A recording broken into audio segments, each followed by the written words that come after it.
Recording by Chenevert.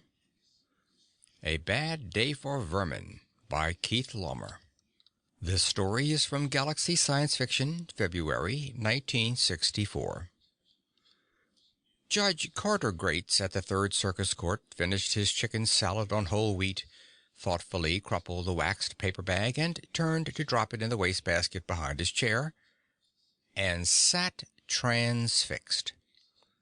Through his second-floor office window, he saw a 40-foot flower petal shape of pale turquoise settling gently between the well-tended petunia gardens on the courthouse lawn.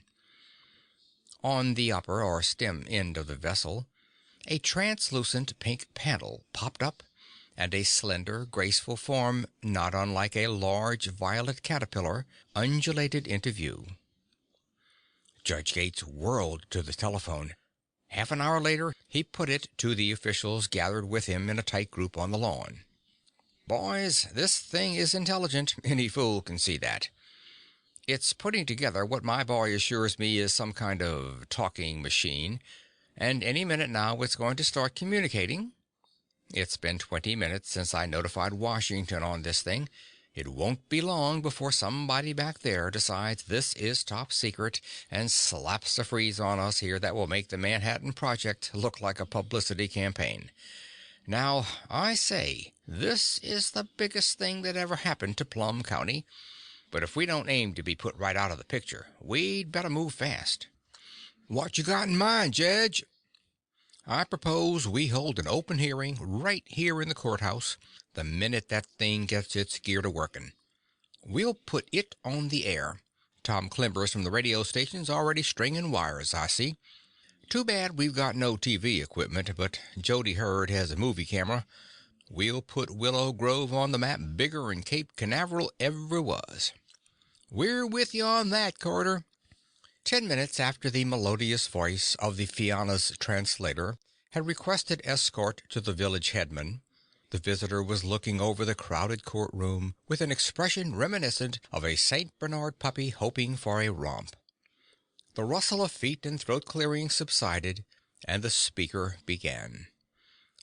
"People of the green world, happy the cycle—" Heads turned at the clump of feet coming down the side aisle.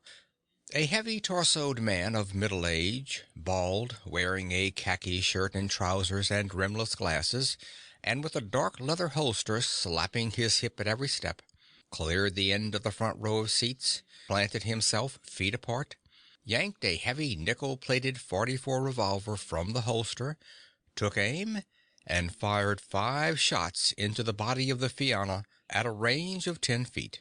The violet form whipped convulsively, writhed from the bench to the floor with a sound like a wet fire hose being dropped, uttered a gasping twitter, and lay still.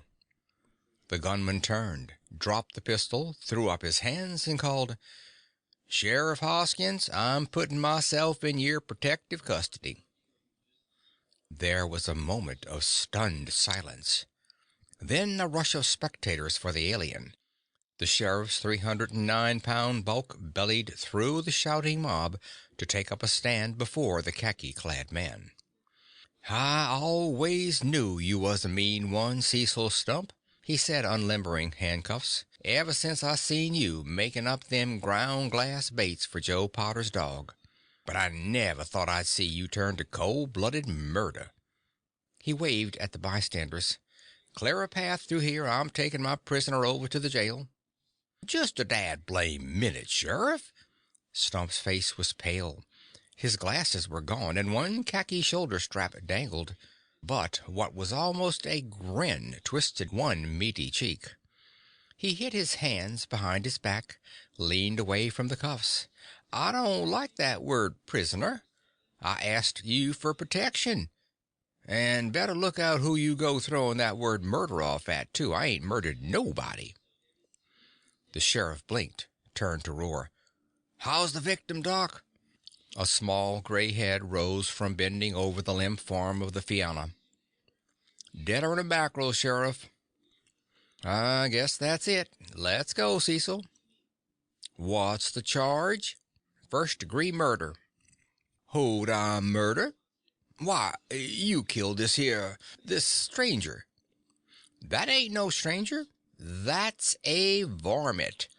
Murder's got to do with killing humans, is the way I understand it.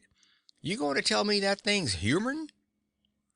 10 people shouted at once. Human as I am? Intelligent being. Tell me you can simply kill. Must be some kind of law. The sheriff raised his hands, his jowls drawn down in a scowl. What about it, Judge Gates? Any law against Cecil Stump killing The judge thrust out his lower lip. Well, let's see, he began. Technically. Good Lord, somebody blurted. You mean the laws on murder don't define what constitutes, what a human is? Stump snorted. Huh. Whatever it says, it's sure, Bob, don't include no purple worms. That's a varmint, pure and simple. Ain't no different killing it than any other critter. Then, by God, we'll get him for malicious damage, a man called, or hunting without a license, out of season, carrying concealed weapons. Stump went for his hip pocket, fumbled out a fat, shapeless wallet, extracted a thumbed rectangle of folded paper, offered it. I'm a licensed exterminator. Got a permit to carry the gun, too. I ain't broken no law. He grinned openly now. Just doing my job, Sheriff, and at no charge to the county. A smaller man with bristly red hair flared his nostrils at Stump. You bloodthirsty idiot! He raised his fist and shook it. We'll be a national disgrace. Worse than Little Rock. Lynching's too good for you. Hold on there, Weinstein, the sheriff cut in. Let's not be getting no lynch talk started. Lynch it is, Cecil Stump bellowed, his face suddenly red. Why, I done a favor for every man here. Now you listen to me. What is that thing over there? He jerked a blunt thumb toward the judicial bench. It's some kind of critter from Mars or someplace. You know that as well as me. And what's it here for? It ain't for the good of the likes of you and me, I can tell you that. It's them or us. And this time, by God, we got in the first lick. Why, you hate monger? Now hold on, right there. I'm as liberal-minded as the next feller. Hell, I like a nigger, and I can't hardly tell a Jew from a white man. But when it comes to taking in a damn purple worm and calling it human, that's where I draw the line. Sheriff Hoskins pushed between Stump and the surging front rank of the crowd. Stay back there. I want you to disperse peaceably and let the law handle this. I reckon I'll push off now, Sheriff. Stump hitched up his belt. I figured you might have to calm 'em down right at first, but now they've got a chance to think it over and see I ain't broken no law. Ain't none of these law-abiding folks going to do anything illegal, like trying to get rough with a licensed exterminator just doing his job. He stooped, retrieved his gun. Here, I'll take that, Sheriff Hoskins said. You can consider your gun license canceled and your exterminating license too. Stump grinned again, handed the revolver over. Sure, I'm cooperative, Sheriff. Anything you say, send it round to my place when you're done with it. He pushed his way through the crowd to the corridor door. The rest of you stay put. A portly man with a head of bushy white hair pushed his way through to the bench. I'm calling an emergency town meeting to order here and now. He banged the gavel on the scarred bench top, glanced down at the body of the dead alien, now covered by a flag. Gentlemen, we've got to take fast action. If the wire services get hold of this before we've gone on record, Willow Grove will be a blighted area. Look here, Willard, Judge Gates called, rising. This mob isn't competent to take legal action. Never mind what's legal, Judge. Sure, this calls for federal legislation, maybe a constitutional amendment. But in the meantime, we're going to redefine what constitutes a person within the incorporated limits of Willow Grove. That's the least we can do, a thin-faced woman snapped, glaring at Judge Gates. Do you think we're going to sit here and condone this outrage? Nonsense, Kate shouted. "I don't like what happened any better than you do. But a person, well, a person's got two arms and two legs, and shape's got nothing to do with it," the chairman cut in. "Bears walk on two legs. Dave Zwoski lost his in the war. And monkeys have hands." "Any intelligent creature," the woman started. "Nope, that won't do either. My unfortunate cousin's boy, Melvin, was born an imbecile, poor lad. Now, folks, there's no time to waste. We'll find it very difficult to formulate a satisfactory definition based on considerations such as these. However, I think we can resolve the question in terms that will form a basis for future legislation on the question. It's going to make some big changes in things. Hunters aren't going to like it, and the meat industry will be affected. But if, as it appears, we're entering into an era of contact with, creatures from other worlds, we've got to get our house in order." "You tell 'em, Senator," someone yelled. "We'd better leave this for Congress to figure out," another voice insisted. "We've got to do something." The senator held up his hands. "Quiet, everybody. There'll be reporters here in a matter of minutes.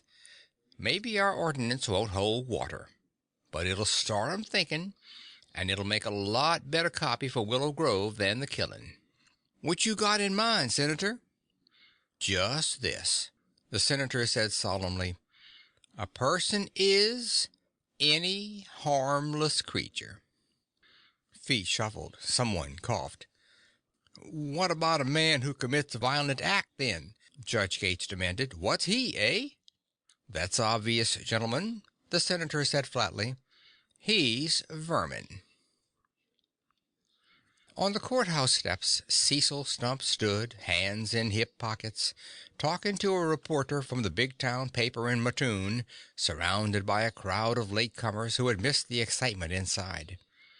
He described the accuracy of his 5 shots, the sound they had made hitting the big blue snake, and the ludicrous spectacle the latter had presented in its death agony.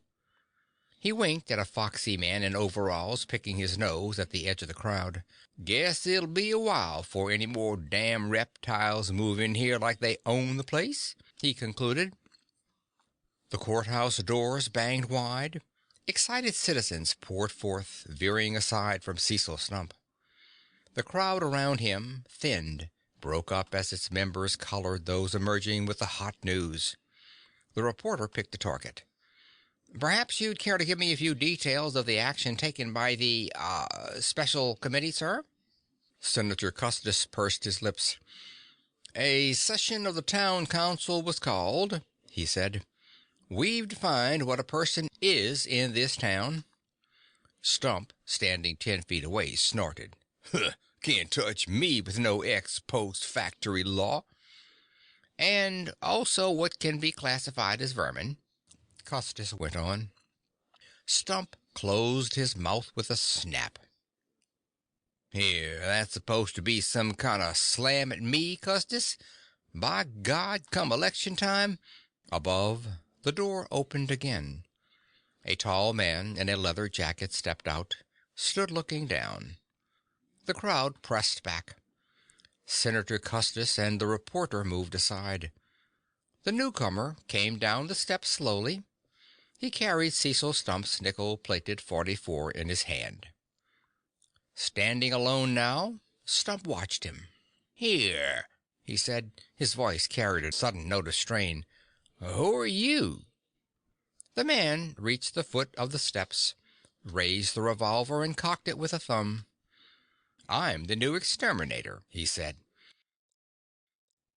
End of A Bad Day for Vermin.